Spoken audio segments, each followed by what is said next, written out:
Hey everybody, it's Chris Kloss and welcome to the Tinnitus Manifesto podcast. Today it is the anatomy of hearing part 1. We'll be learning about the outer ear, the ear canal, the middle ear, and learn about them in ways that make sense and is helpful to musicians. The large-scale goal of the Tinnitus Manifesto project is to save 1 billion cochlear hairs, and as the editor and co-host of this podcast, I would say the next couple of episodes are chock full of valuable information to help you save and protect your own hair cells, as well as just appreciate and respect the amazing mechanical processes of hearing. There's a new section at the end of the podcast called Sound Test, where we will be using sound editing to learn what different types of hearing loss and hearing issues sound like. And we're going to start with me.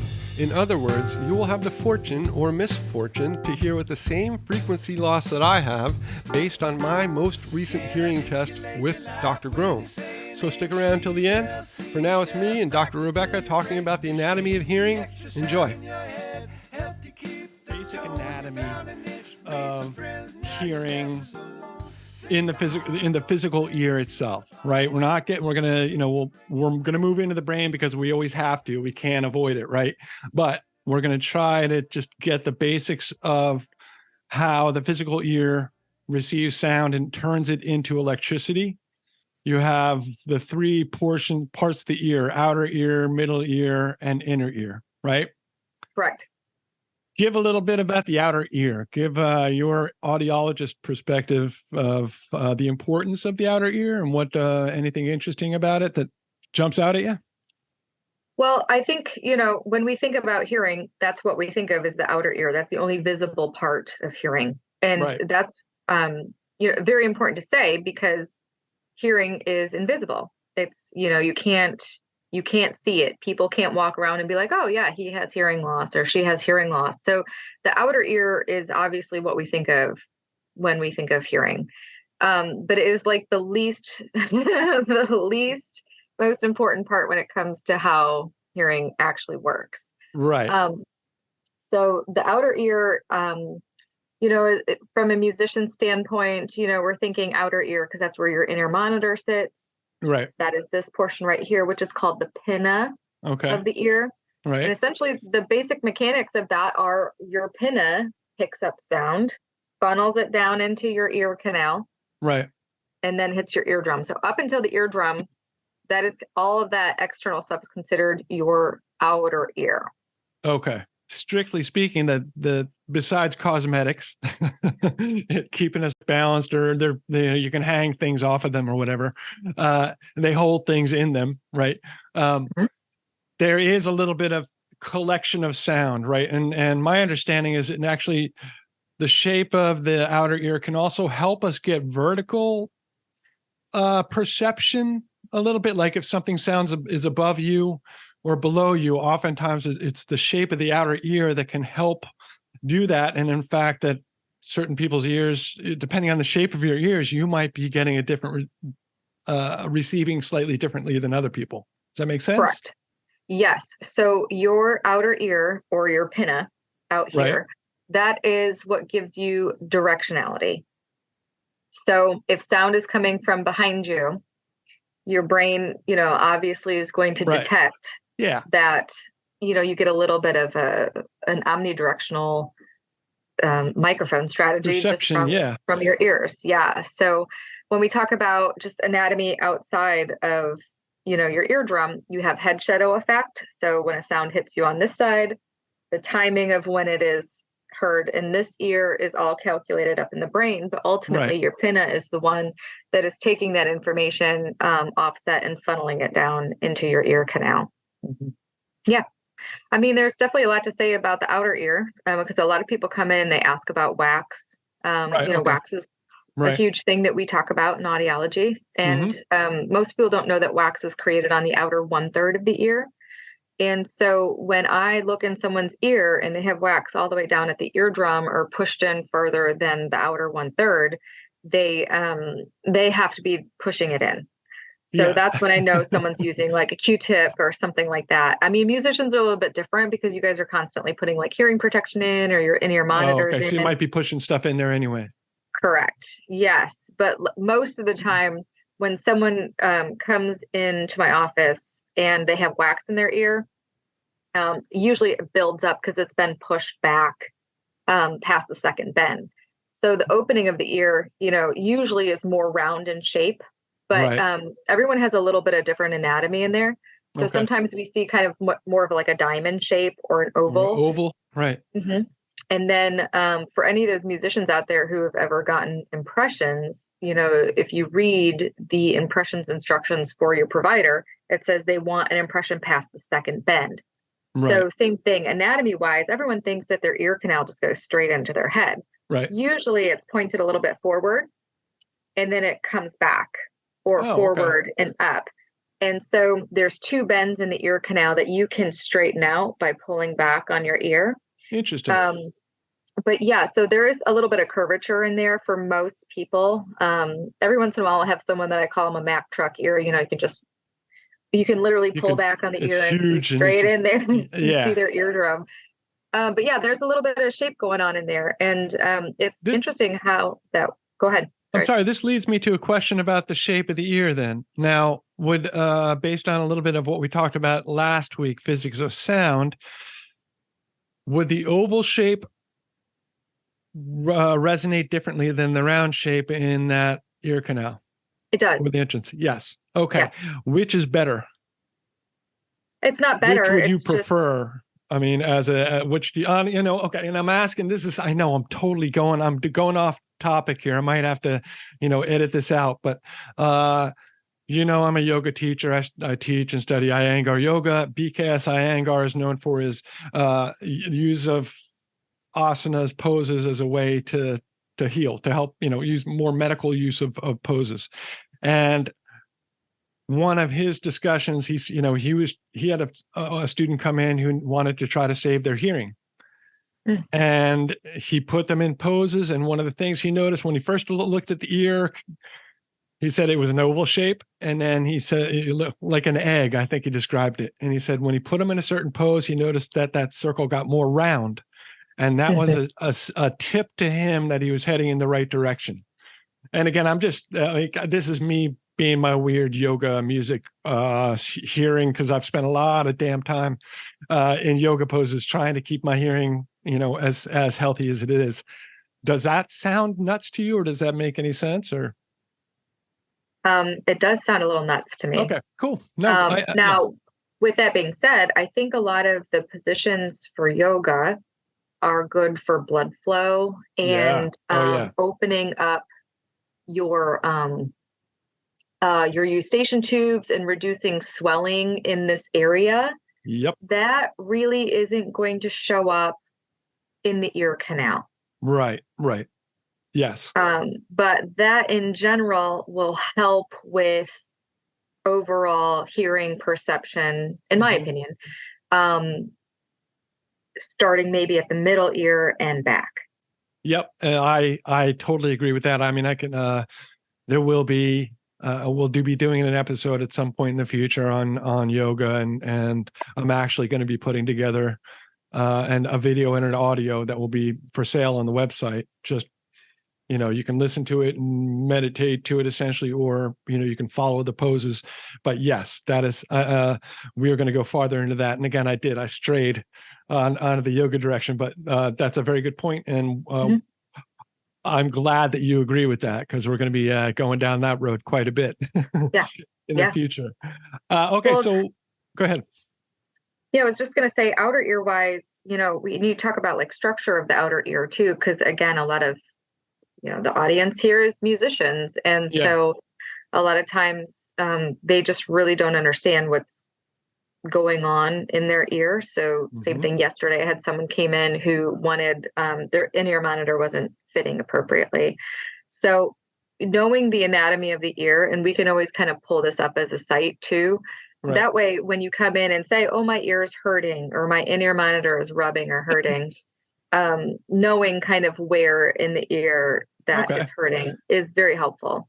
For you, for the audiologist to get a better idea. Like, you're, correct. A musician having a little better understanding of the anatomy of their ear is a very helpful thing, of course, in communicating with your audiologist. Right. I mean, usually there's a sore spot or something going on in there that we can find pretty quickly. So right. And you sort of shave that off. You shim it down so it fits in better. You just kind of. Yep. Yeah, Yeah, cool. we just take a Dremel to it here in the Right. office, and then I have a Right. few different bits that I can smooth it down with and whatnot. So Yeah, very cool. I will say, going back to your mentioning of earwax, I think it is kind of funny because I'm sure there's so many people in so many different types of health medical businesses who know full well what their patients are doing, whether their patients tell them they are or not, right? You go to a dentist and you tell them, oh, I'm brushing my teeth every day. I never do. And they know. And the same yes. thing with you. It's, oh no, I never use a Q-tip. You know, right? You know. So those in the audience who are trying to fool their audiologists into thinking that they don't put stuff in their ears when they do, you're probably not getting away with it, right? Especially when there's like true like cotton fibers in there. That's always the Yeah. kicker. It's Oh, like, no, I don't use a Q-tip. And I'm like, well, well, now you can what's take cotton pictures. in your ear? Yeah, you can take pictures and show them now, right? You've got the scope, right? You can take a shot of it now and they can see. Yeah, I do a video otoscope in the office. So, Mhm. people see in real time, Yeah, it's kind of, yeah, absolutely. That's a good thing. So, yeah, I mean, keeps you honest. well, it also, I think it's important for people to see the before and after too. It's really surprising. I think that the video otoscope is a blessing and a curse at the same time. It's a blessing because they get to see, oh yes, there is wax in there, and this is the anatomy, and they get to see it clean afterwards. But it's a curse because people just don't know what is normal and what's abnormal. So I don't know, Chris, you remember when I look in your ear, there's all that hair, there's pores in there. Yeah, sometimes right. people have blackheads. Yep. And then all of that clears up, and then there's no hair and no pores.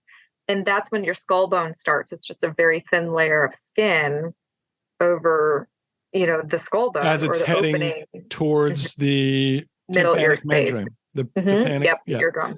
The eardrum. Yeah. So, on the outside where there's all this cartilage and fat, that's where the hair, that's where the wax, and that's where all of the pores are. And, your ear naturally has kind of a caterpillar movement that will push things out of the ear. And so that's why a lot of times people are, oh, my ears itch so bad, or I get that little creepy crawly feeling in there. Yeah. There could just be a piece of dead skin that your ear is literally trying to push out. Wow. That's how that works. That's interesting. Okay. Wow. And because I've definitely felt that, right? That kind of crawly, itchy feeling in the ear. And you want to scratch it out, or you want to put a Q-tip in there, which is, I guess, the opposite thing you should do, right? Right. Okay. So back to the eardrum. So that's where the outer ear officially ends. Now, here I did a little looking up, and I can confirm that the eardrum can perceive one hydrogen molecule's movement, displacement through change in pressure. That's correct. Pretty cool. Yeah. And just the idea that we hear that our brains can process something that is happening at 21,000 times per second. Yeah. Is mind-blowing in itself, right? Yeah. And this is where we're going to start heading into, like, the middle ear as sort of the beginning of this pretty remarkable mechanism that can perceive that much and that well and that deeply. So again, I'll let you, as the audiologist, give a very basic description of maybe the bones, the three bones of the ear, and we can go from there. Yeah, I tell everyone. So, there's three different categories. So there's outer ear, we're looking at wax, we're looking at, can the sound get down into the ear? And then middle ear is eardrum. This is the mechanics. So eardrum, three little bones. So sound hits the eardrum vibrates. Right. There's three little bones in there. They transmit the sound down. And then there is a membrane window that goes to the cochlea.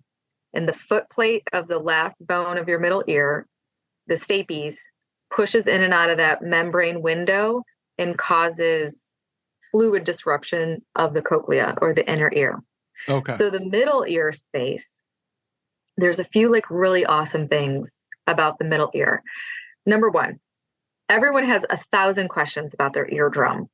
Yeah. No, I mean, and I have learned so much again in my research and I had no idea how complicated it really could be. Of course, there's a Yeah, lot more. There's more to it than just the eardrum. There's so much more, but just that, it surprises me how much there is. Go ahead. correct. Yep. So there's three layers to the ear that make up the three layers of skin that make up the eardrum. And so, if you have a history of ear infections, or you've had trauma to your eardrum, you've burst your eardrum, 9 times out of 10, it will heal itself back up with all three layers of skin. Okay. Now, sometimes it'll heal up and you'll look in the ear and there will be a piece of scar tissue or something like that. Usually it doesn't affect your hearing.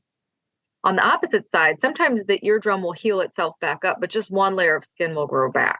And it's kind of like a monomer. When you look at the eardrum, it'll look like there's a hole there, but really it's just a very fine, thin layer of skin, kind of like Wow, it's cellophane in almost there. invisible, right? Yes, Wow. yes. So depending on where the hole is, or depending on how the layers of skin grew back, a lot of times it really doesn't affect your hearing, because as long as the eardrum is sitting in a normal, like, kind of pressure point, the three little bones of your ear are still going to be transmitting the sound appropriately. So if my hand is your tympanic membrane and you Right. have a little tiny hole down here, but if the middle ear bone is my middle finger, it's still going to transmit the sound appropriately.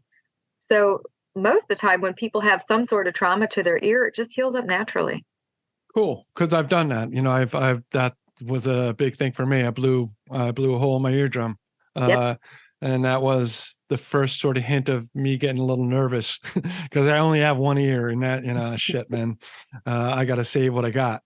Yeah, Um, Now you can actually see that first bone. You can see the malleus bone, right? that Through is correct. the membrane of it. So like, it's kind of interesting. Like, if you go again, I would recommend next time you're in the audiologist's office, you can actually go and see, if they're using that scope, you can see your own malleus in the beginning of the middle ear. Yeah, that's your reference point, and it sits kind of like at 11 o'clock or 12 o'clock in the ear. So think of the eardrum's typically a round circle. Usually it's darker in color, just because there's air behind there. It's Right. just three layers of skin, and then There's no a light. cave. Yeah. So yeah, so when we look in the ear, the eardrum's all lit up from our otoscope, and it's either red or kind of bluish in there, depending on what kind of light you're using. And then the eardrum is dark, but then there is a up and down from the center of the eardrum all the way up to about 12 o'clock, white line. And the top of that bone sometimes can be a little circle, and then the middle of that bone can sometimes be a little circle. So it just Oh, looks like that's just the end of the bones kind of sitting there on the eardrum. cool. Now, the top bone usually is not connected to the eardrum unless the eardrum is retracted back. So when you have negative pressure in your ear, or you have sinus pressure in your face or anything like that, instead of your eardrum sitting the way it should, it kind of sucks back into your ear canal space, and it drapes over those bones in your middle ear. Is this what Um, happens when you're on an airplane? That change in pressure, kind of, yeah. or is So it other way, or is that pushing the other direction? um, it depends. Usually it's sucking back in. So if your Right. eustachian tubes cannot open and close to equalize that pressure in your middle ear space, usually it creates negative pressure, and it Right. sucks your eardrum into the middle ear space. Okay. Mhm. Okay. Yeah. So a lot of times when I see someone who has reoccurring sinus infections or anything like that, at the top of their eardrum, I'll see it kind of, there's like a little pocket in there. It'll drape back in there. And Huh. that's from that reoccurring negative pressure. It just starts to sit a little bit back in there. Wow. Interesting. And does Mhm. that affect hearing? Is that what causes some of It the problems with sinus? Like it when you hear? depends. Okay. Yeah, it just really depends on the person. I can't really say. So, Right. but we do a test in the office. It's called a tympanogram, Hmm. and is a pressure test, and it tells me if your eardrum is moving within normal limits. So, it's a low level hum, and it pushes pressure in and it pulls pressure out. And Right. it tells me, how well your eardrum is moving. Okay. And so if you have fluid behind your ear, obviously the eardrum's not going to move appropriately. If you have a Right. hole in your ear, same thing. The volume is going to be a lot bigger, but your eardrum might move. It just depends on where the hole is. Okay. And that also, it's sort of the tension of the eardrum itself, Tension. right? Of the tympanic, Correct. the tension of that can change depending on various issues or injuries or that kind of thing. Yeah, just life. Yeah. Right. Well, Right. you have a very interesting story about your eardrum, right? Right. Because you Well, pop your ears all the time. right. Oh, yeah. Well, that's the thing. We can get into that. Yeah. Right. One of my issues, and I was told to do this. This is the thing too. I think maybe there was a different perspective on all of this. Back when I was a kid, they told me, I should pop my ears out at least once a day, pop my left ear out. And I did. I would notice I would suddenly hear much better. And I've done this for years, only until fairly recently when I learned that it's actually not such a great idea. That you end up putting too much pressure on the eardrum, and it just you're stretching out the membrane, so it becomes more floppy, right? It's essentially less responsive in some ways. So Yeah. people, and again, advice to musicians: if you notice that you're popping your ears, one, you probably shouldn't do it. Two, go find out maybe why you're doing it. Go see your audiologist. And of course, popping your ears is something that happens sometimes, or sometimes, again, you're on a plane. What I've learned also is maybe just make sure your sinus cavities are clean. Like, blow your nose or get, because you don't want to end up blowing, quite frankly, stuff from your sinus cavity into the middle ear, right? Yeah. Is that, and again, that can possibly cause ear infections, right? From sinus infection can move it into an ear infection because Yeah. of that similar kind of thing. Yeah. Yeah. And I mean, most people who are constantly popping their ears or forcing their ears to pop, usually they have some underlying level of eustachian tube dysfunction. Okay. So eustachian tube is the tube that connects the back of your throat to the middle ear space. And at the top of that tube is your tensor tympani muscle. And so when your ears, quote unquote, pop, it's that tensor tympani muscle opening and closing. Now, that is an automatic muscle, just like blinking. That is just in the back of your brain doing its own thing, opening and closing as needed as the pressure changes around you. Okay. Now, a lot of people can get their tensor tympani muscle. I said temper. It's tensor tympani muscle. They can get that to open and close by yawning. So if you yawn or you squint your eyes and you hear that rumble or that thunder, that is your tensor tympani muscle spasming. Oh, cool. Yeah. And so that's kind of the controlling feature of how much pressure is in your ear. Even opening your mouth, you can kind of feel that's something opening up, some space happening there. Yes. And that stays closed because, like I said, it goes to the back of your throat. And if you are eating or you have sinus drainage, that's going back there. We don't want that bacteria to back up into your middle ear space. Right. So there's a few patients who I talked to an ENT about because they were constantly clearing or constantly plugging their nose and popping their ears and doing that kind of stuff. And it was really becoming an issue. Sometimes you can have a spasm of that muscle as well, and you get like a little fluttering in your ear. Oh, okay. That technically kind of falls into the same category as tinnitus, misophonia. It's like it causes some of those similar issues. Interesting. That muscle can be cut. An ENT can go in there and cut that muscle, but it is a last resort thing because we don't want that to stay open all the time, and it does increase your risk of ear infections. Yeah. So ideally, if you're having reoccurring issues with eustachian tube dysfunction to the point where you're getting ear infections or you're popping your ears or that kind of stuff, sometimes they'll even put pressure equalization tubes in, the PE tubes that you get as a kid. Instead of cutting that muscle, they'll put some tubes in to see if that way they can get everything to air out or equal out the way it should. Right. What else in the middle ear do you think we should cover? One of the things I did is the decibel increase, the increase in pressure and the increase sort of from the sound from the eardrum. By the time it gets to the cochlea, the pressure has increased, right? The signal has gotten stronger. Correct. And it's not pressure at that point. It's actually, sorry, signal. Yeah, go ahead. Yeah, it's just mechanical energy. So you're going from, last time we were talking about sound moves quicker and solid, Okay. more solid structures than through air. So air molecules, air is coming in through your ear canal. That's air molecule. Air molecule hits your eardrum. Now it's a mechanical sound. Mechanical. So cool. Yeah.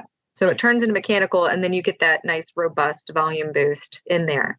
Is it because of those three bones, the way they're connected and the way the muscle, like it just sort of, we've, if anyone, I'm not going to spend the money to make the diagrams. You can get online and see, the movement of half the advertisements I see on Facebook anymore for me, because I'm doing all this shit, right? All this stuff. Yeah, you're getting spammed with all sorts of yes, stuff. Yeah, and it's hilarious, and I see the bones moving, and of course, so is that the mechanical pressure? Though it's increasing the amp. It's a preamp essentially, right? It's giving. Right. That's the way a musician can think about it. Like the middle ear is a preamp to get the sound into the inner ear. Yeah, absolutely. It's think of it as it's still analog energy at that point. Yeah. Musicians like, is it analog or digital? At that point, it's analog. It's analog. Yes. Yeah, it doesn't get digital until it hits your hearing nerve, which is in your inner ear. One more thing I really like about the middle ear space, when I do your pressure test or your temps to measure how well your eardrum's moving back and forth, a lot of times I'm also doing reflex testing as well. And it's important for musicians to get some reflex measurements, because those three bones are not held in place by tension. They're held in place by two reflexes. So there are two reflexes holding those three bones at the joint in place. Right. And that is your ear's natural protectant against loud sounds. So when a loud sound comes in, vibrates the eardrum, moves those three bones, if the brain perceives that it's too loud of a sound, it will contract those muscles, and you will get you can get up to a 30 dB reduction in sound. Wow. Just by having those reflexes contract. So it's your ear's natural protectant against the environment. Every once in a while you'll hear something and you'll feel your ear kind of twitching. It's loud and it's like, ooh, you can feel that response. It's a muscular response. Yeah, right? Absolutely. Now, I typically do measurements on those muscles at 500, 1000, 2000, and 4000 hertz. Okay. You can imagine a lot of musicians have damage around 4000 hertz. That's where your noise-induced hearing loss is going to be. So I'll get a reflex measurement 5, 1, and 2, and then I won't get anything at 4, because once your hearing loss is over about 50 dB, then if a loud sound comes in and your brain's not hearing it until it's 50 dB anyway, it's not enough to trigger. Yes. Yeah. So that's another way to kind of see, if those are all working appropriately. So that's one of the tests that included in one of the tests you do, is just to see how those muscles respond. Are you talking about the the stapedius muscle and are these like those little tensor tympani and the stapedius? Is that it, or is there something else? Stapedius muscle. Because that's the smallest muscle in the body, if I'm not mistaken, too. Oh, I've heard that. Again, I've read these. I should probably know that as an audiologist. We go through school, and then if we don't talk about it. It's the unimportant stuff sticks in my brain. It doesn't really matter, how small it is. What matters is what it does, which you can explain. I can't. So yeah. Because the three bones of your middle ear are definitely the smallest in your body. Right. It's the malleus, incus, stapes. Yep. What is it? What's the layman's terms? It's the hammer, stirrup and the hammer and the anvil. Hammer, anvil, and stirrup. Right. Yeah. So 9 times out of 10, if there's anything wrong with any of those bones, it's going to be the stirrup. Sometimes it gets like calcified, and then it doesn't move in and out of that faceplate appropriately. Or if you have like head trauma, what will happen is the stapes will shift off of that faceplate, and therefore it doesn't transmit that mechanical sound appropriately. Is that something that can be surgically fixed? Yeah, Or yeah, that's okay. the most common like middle ear surgery Oh, all that we right. find. And one thing that it's not overly common, but a lot of people have otosclerosis, and it is a calcification or hardening of the stapes bone. And usually that's what they'll go in. They'll go in, they'll take that bone out, clean up all the calcium buildup, and then they'll put a prosthesis stapes in. Wow. Yeah. That's amazing. And again, the stapes is the last bone before we get to the inner ear, right? It is the thing that Correct. starts speaking to the cochlea itself. So are we ready to move on to the cochlea? We got a lot to go. There's for one of the things that amazes me, it's only about the size of a pea. Correct. That's that in itself blows my mind. Like I always imagine it being some big giant thing in the side of my head, like a big, they call it the bony labyrinth, right, of the cochlea. Yeah. And of course, there's the balance, there's the vestibular stuff. We'll try Sound test. So this is Sound Test, where we use audio editing to give the average listener some understanding of the different types of hearing loss and hearing issues. We've already recorded a bunch of episodes of the podcast, and I realize that I've been avoiding detailed talk about my own hearing issues as someone with terrible hearing and who also happens to be a musician-songwriter. I figure the best way to do this is to just rip off the proverbial Band-Aid and start by giving you a chance to get into my head and hear the way I hear when I'm not wearing my hearing aid. Ready? Here it is. I have a non-functioning right ear and severe hearing loss in my left, and through audio editing, I can EQ the sounds you're hearing to match the results of my most recent hearing test with Dr. Grome. Did you get that? Here it is again. I have a non-functioning right ear and severe hearing loss in my left, and through audio editing, I can EQ the sounds you're hearing to match the results of my most recent hearing test with Dr. Grome. Here's more talking, just in general. Especially when there's like true like cotton fibers in there. That's always the kicker. It's like, no, I use a Q-tip, and I'm like, well, so now you can take pictures. Cotton in your ear. Yeah, you can take pictures and show them now, right? You've got the. And this is how water running in my kitchen sink sounds.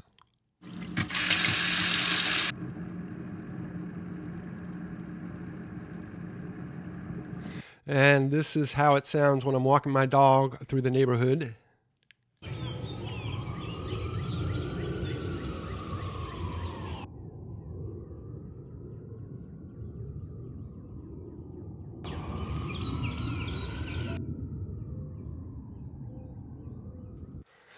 And this is how it sounds when I play my piano.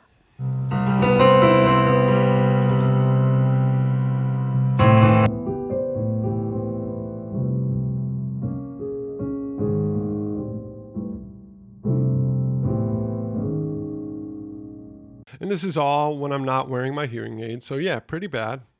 And even I can't deny the invaluable benefit that modern hearing technology provides. In fact, I'm continually amazed at the things today's hearing aids and devices can do, and obviously I couldn't live without them. So that's not the only issue I have. In Anatomy of Hearing Part 2, I'm going to edit to let you hear my intonation issues, so stick around for that fun. That's it for this episode. Just for the heck of it, I'm going to flip the EQs back and forth on the outro music just to drive you crazy. Don't burn those cochlear hairs, y'all. Take care.